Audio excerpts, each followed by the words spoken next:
The Los Angeles method is about power, strength, leadership, control, and clarity.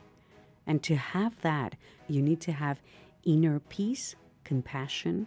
You need to be self confident, know yourself, self knowledge, understand your feelings, heal them, and let them inspire you so you can get the truth and the authenticity and the compassion and the healing and the abundance and the kindness and the freedom and the love you deserve instead of separation or lack or judgment, limitation, apathy, fear, most of all, lack of choices.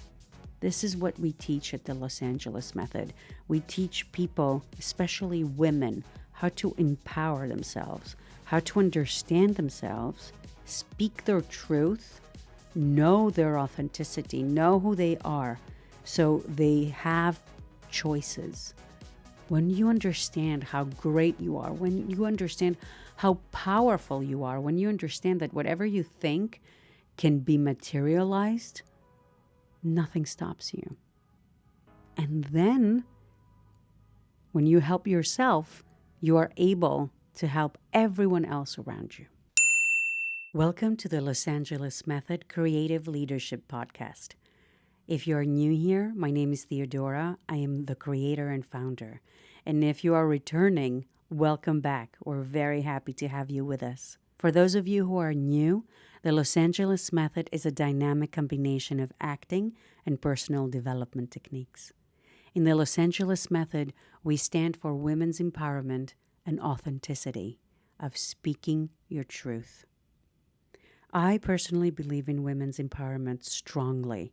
I believe success is power and success is to be seen. I help women be empowered by being seen and heard, whether that is through the on-camera presence programs, the creative leadership programs, or the video productions, or the theater creations. I help women become the star of the movie that is their life. Let's get into the episode for today.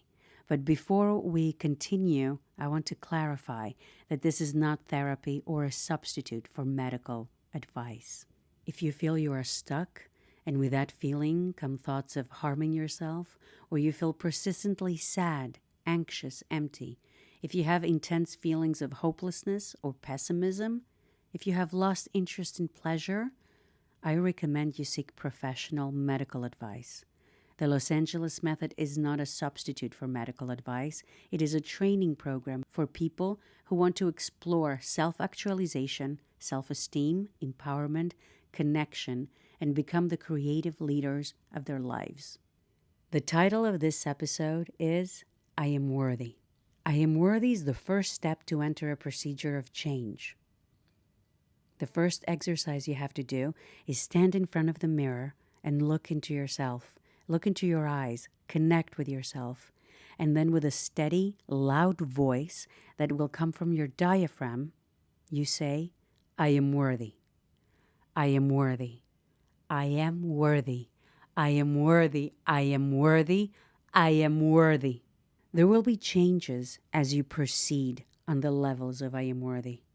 You will invite new things in your life, things you deserve. You will see the change in the different way others will approach you, and you will experience the change in the different way you see yourself. I am worthy is power and confidence. Make it a permanent state. Make it a permanent mental state. I would like to talk about the throat for a second here. The throat is the energy center of change. It's the fifth spiritual center, the center of creation, the center of speech. If you remove your resistance, whatever you say will happen in your physical world. If you resist the change, the throat will close and the voice will be hard to come out. If while you're doing your exercise in front of the mirror, by telling yourself, I am worthy, this happens, your voice closes, then what you can do is put your hand on your throat, your palm on your throat, and this way you're closing the energy circuit and tell yourself, now I'm changing. This way you are letting your brain know that you are in control, that this is an experiment. We're just trying out something new. We are safe. Hold on to your fifth spiritual center, put your hand on your throat, and tell yourself, now I am changing. The change cannot happen at once. I must first, 1, recognize. I must recognize that something is wrong.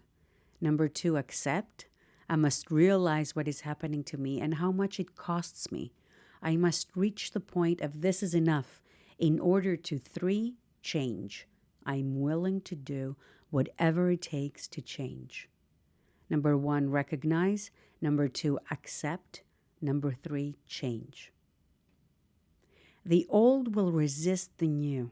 The new is the unknown, and there is fear involved. Our brain considers the new as death because we are comfortable where we are. We don't want to move around. We don't want to change. This is why we naturally resist the new. We resist, but we need to make room for the new to come in. So we need to throw away the old. As long as the old is something that you don't want around, if you're comfortable where you are, you stay where you are. We need to change our old convictions and believe that I am worthy. I am worthy encompasses, holds inside everything. I am worthy of love. I am worthy of abundance. I am worthy of the perfect partner. I am worthy of the ideal job. I am worthy of being a mother. I am worthy of being the CEO. I am worthy of having it all. Let's talk about the initial confining conviction. We have talked in the previous episodes about what a conviction is. A conviction is an idea or thought that has been attached to an emotional response, and we have accepted it as a fact. So basically, a conviction is an idea, a thought that we have accepted as a fact, and it creates an automated emotional reaction to us. So your initial confining conviction is situated at the base of your construction and influences all the others. It includes all our convictions in total. You need to know that every human being is perfect, but most of our energy is spent in feeding our convictions. I interpret the world around me according to my convictions. Convictions are the glasses I put on to look at the world. 96% of my behavior is automated. My convictions take over when I am not conscious, and only 4% of our behavior is conscious.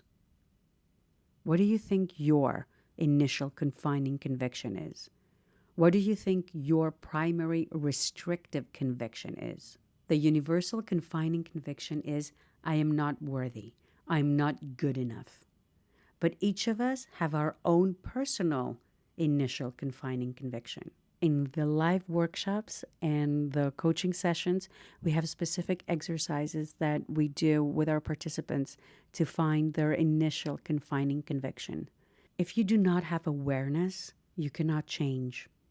As we said, there are 3 stages to change: recognition, acceptance, and change.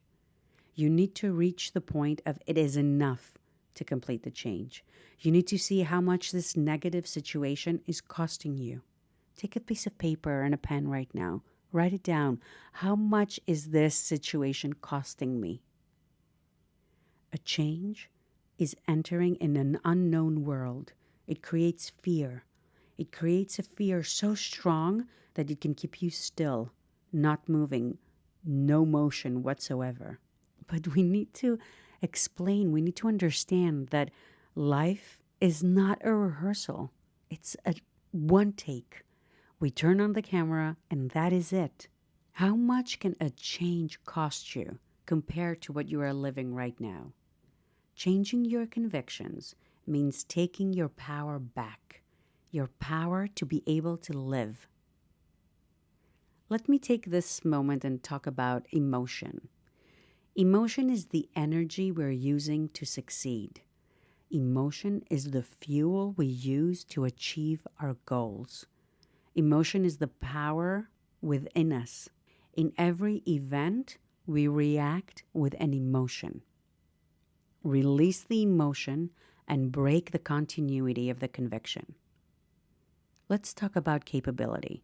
My mind says always yes and tends to create circumstances to make into action what it is that I am saying. So, for example, if you say I'm happy, the mind believes you. Your brain, your mind, is your most loyal servant. Whatever you tell it, it agrees with you and is trying to create the circumstances or bring the circumstances to your attention that will help you prove you right. So if you say I'm happy, the mind believes you and it says yes and tends to create the circumstances to make you happy. What resists and says no is the logical part of your brain, the left part. That part cannot understand abstract notions like feelings. They have no shape and they have no form. It cannot understand imagination. It cannot understand creativity. All these are unknown notions and therefore scary. The logical part of your brain does not like changes. That is a fact. It likes the known, what it can control. The logical part sees change like death. And as we said in the beginning, logical people accomplish nothing. An actor who is afraid of change is a dead actor. A leader who is afraid of change is a dead leader. Let's imagine that you are in a job interview. Let's imagine that you're interviewing for your ideal job. You are prepared. You know what you're going to say. You have your answers. You have all of your thoughts in order. You're ready. You walk into the room.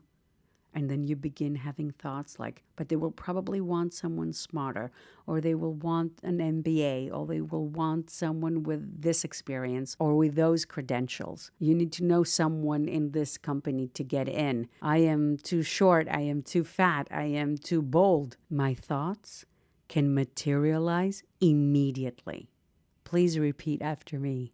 My thoughts can materialize immediately. This but that you put, I know what I'm doing. I'm at the interview. I have my answers, but I need to know someone in the company to get hired. But I need to have more degrees. But I need to have more, whatever you're thinking of, fill in the blanks. This but takes all the energy and invalidates your decision and energy. I have a specific amount of energy to use for my life. I must be very careful how I choose to use it. What I do with it is my choice. I must live consciously. This is especially for women. I mean, we talk to everyone. Everyone is welcomed and invited, men, women, teenagers. This information is important for everyone. But for us personally, women is where our attention is because women need to get more power back. Women need to understand that they have choices. What I do with my life is my choice, and my life is dictated by the thoughts that I am creating because my thoughts can materialize immediately. I must live consciously. When you think about what you want to do with your life, when you set your goals, your statements need to be in the present time. Let's explain why your statements need to be in the present time. Let's talk about the attributes of the mind. The mind does not recognize truth from lies, past from future, imaginary from reality. The logical part of your mind, the conscious part, is linear. The non-conscious part is a sphere, a circle. It has no time. To explain this notion to you, remember the last time you watched a thriller, for example. The moment the actor walks into this dark room and you know that there is a murderer hiding in the closet, and the actor is walking towards the closet, and you feel scared for them, and your stomach starts getting hard, and you're feeling sweaty, and your heart starts racing. Why does that happen? The logical side of it is that you are safe on your couch, watching your TV, watching a movie that was probably filmed years ago, months ago, in a completely different location, in under imaginary circumstances. This is not true. This is something that a writer imagined, and some actors and a director and a crew put it together for you. But why do you get afraid when you watch it? Because your mind does not recognize truth from lies, past from future, imaginary from reality. Everything that you see, everything that you accept as real is real. You can write new information in your mind. Where your mind focuses, that is what becomes larger. When you focus on the movie and the murderer that is hidden in the closet, that's where your mind will be. That's where your emotions will be. Because your thoughts create emotions. The thought creates an emotion. So, what is known to us are our convictions. What is a conviction? A conviction is an idea that we believe is a fact that creates an automated action, makes us automatically feel a certain way. We give energy and feed the don'ts in our life. No, we must learn to think positively. We must learn to think that we can do whatever we think about. You can only control the present moment. Your old thoughts are now gone. There's nothing you can do about it. Your present thought, however, you can control. Your mind will revolt at the beginning of the change. It does not want new training. Well, think about someone who quit smoking. His body was used in the nicotine and the tar, and in the sense of calm it gave him. You cut the cigarettes and suddenly the body's in shock. It wants the old ways back, the usual comforting things. Then after a day it gets better, after the second day, the fifth, it's after the 10th you start to accept it, and by the 20th you have found new ways to calm yourself. Let's do an exercise together. Relax your body and your face, and in a relaxed and comfortable position, tell yourself that I wish to let go. I release all the tension. I release all the fear. I release all the guilt. I release all the sorrow. I release all the old. I am at peace with myself. I am at peace with myself. I am at peace with life. I am safe. As we've reached the end of this episode, to sum up, we talked about the I am worthy exercise, an exercise where you stand in front of the mirror and you tell yourself, I am worthy. If you do not take care of yourself, no one else will. We educate others on how to treat us by the way we treat ourselves. If you believe that you are worthy, everyone else is going to believe it also. We've talked about how your brain is your most loyal servant. Your brain will say yes to whatever you tell it. It's like a computer. Whatever command you type in, this is what you're going to see in front of you. So make sure that your thoughts, the commands that you type in your computer, are the thoughts that will help you reach your goal and the thoughts that will help you live a creative life. Thoughts are immediately materialized. Everything we think, we create. Change your convictions. What are convictions? As we said, convictions are thoughts that we have accepted as facts that make us go into an automated action that create emotion into us.